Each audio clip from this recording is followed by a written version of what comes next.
E se o maior líder de uma nação inteira fosse encontrado escondido, com medo de tudo e de todos? Nessa análise, a gente vai mergulhar fundo na história de Gideão. É uma jornada fascinante que mostra como um herói que não tinha nada de herói é forjado bem no meio da dúvida e do medo. Vamos lá?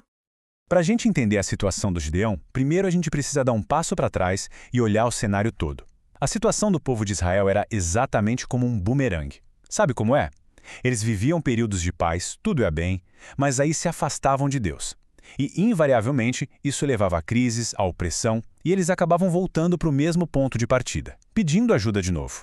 E a crise que prepara o palco para a nossa história. Bom, não era uma dificuldade qualquer. Era uma opressão sistemática, brutal mesmo.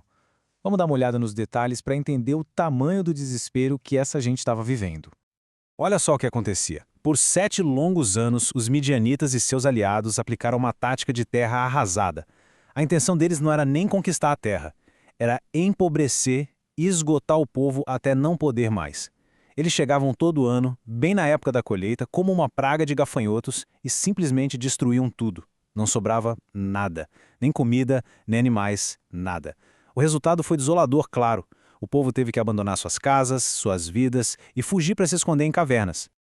E aqui está o ponto-chave. Foi só depois de 7 anos, no fundo do poço, quando já estavam completamente sem forças, sem esperança nenhuma, que os israelitas finalmente se lembraram de buscar uma ajuda divina. É nesse cenário de medo, de desespero total, que a gente encontra a figura central dessa história. Mas ele não aparece como um herói pronto para a batalha de jeito nenhum. Ele é um homem totalmente definido pela crise que está acontecendo ao redor dele. Agora, o que é realmente incrível aqui nesse ponto é o contraste. De um lado, a gente tem a realidade do Gideão, um cara malhando trigo dentro de um tanque de pisar uva só para ninguém ver o que ele estava fazendo. Ele se enxergava como o menor de todos, sabe? Vindo do clã mais pobre, da família mais insignificante. Mas aí do outro lado, a gente tem a visão do mensageiro de Deus, que olha para ele e o chama de poderoso guerreiro. E mais, diz que ele vai ser o libertador de Israel. É uma diferença absurda. E o Gideão não aceita esse chamado assim de primeira. Claro que não. O que acontece em seguida é uma das conversas mais honestas e até céticas de toda a Bíblia. É um diálogo que revela todo o conflito que estava dentro de um homem comum. A primeira reação dele não é fé, é um questionamento super racional. Quase cínico, né? Ele olha para todo aquele sofrimento e pergunta: peraí, se Deus está com a gente, por que a nossa vida tá essa desgraça? É uma pergunta que, vamos combinar, ecoa até hoje. Essa dúvida toda faz com que ele peça uma prova. Ele não está afim de arriscar o próprio pescoço com base só em palavras. Então ele vai lá, prepara uma oferta, um cabrito, uns pães e apresenta para aquele mensageiro misterioso. E o primeiro sinal que Gideão recebe, nossa, espetacular. Um fogo sai da rocha, consome a oferta inteira e o mensageiro some na frente dele. Naquele exato momento, Gideão se dá conta de que estava falando com um ser divino e entra em pânico total, porque a crença na época era que ver Deus cara a cara era a morte na certa. Mas você acha que isso foi o bastante? Que nada. Mesmo depois desse milagre todo, a insegurança dele ainda gritava mais alto. Ele precisava de mais certeza. E o que vem a seguir mostra uma paciência divina, assim, impressionante, ao concordar com mais 2 testes que ele propõe. O primeiro teste que ele pede é o seguinte: ele coloca um novelo de lã no chão e pede que durante a noite só a lã fique molhada de orvalho, mas que o chão em volta fique sequinho. E na manhã seguinte, foi exatamente isso que aconteceu. A lã estava tão encharcada que ele conseguiu encher uma tigela de água só espremendo ela.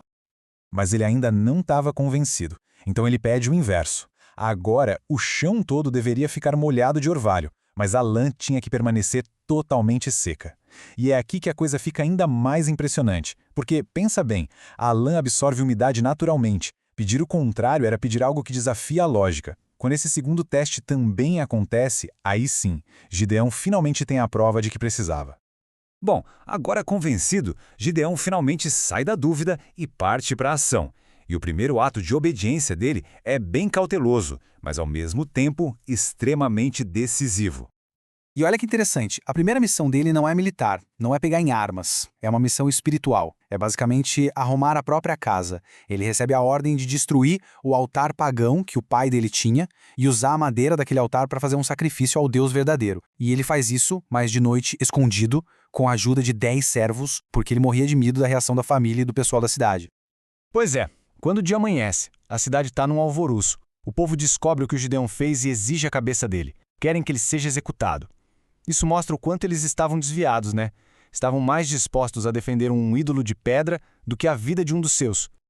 Mas aí acontece algo totalmente inesperado. O pai de Gideão, que era o dono do altar destruído, intervém. E ele tem uma sacada de mestre. Ele desafia a multidão com uma lógica impecável. O argumento dele, no fundo, humilha aquelas pessoas, porque aponta o óbvio. Se Baal era tão poderoso, por que ele mesmo não se defendia? E com isso, ele salva a vida do filho. E a partir daquele dia, Gideão ganha um nome novo, Jerubaal. Esse nome vira tipo a sua identidade pública, a sua marca. Ele fica conhecido como o cara que desafiou Baal, servindo como um desafio público e um testemunho vivo da inutilidade daquele ídolo. E essa história toda deixa a gente com uma pergunta para refletir. A jornada do Gideão começa com ele se vendo como o menor, o mais fraco, o mais insignificante. Mas a visão divina sobre ele era de um guerreiro poderoso. Isso nos faz pensar, né? Sobre essa distância enorme que às vezes existe entre a forma como a gente se enxerga e o potencial que talvez esteja ali, escondido, só esperando a hora certa para ser chamado à ação.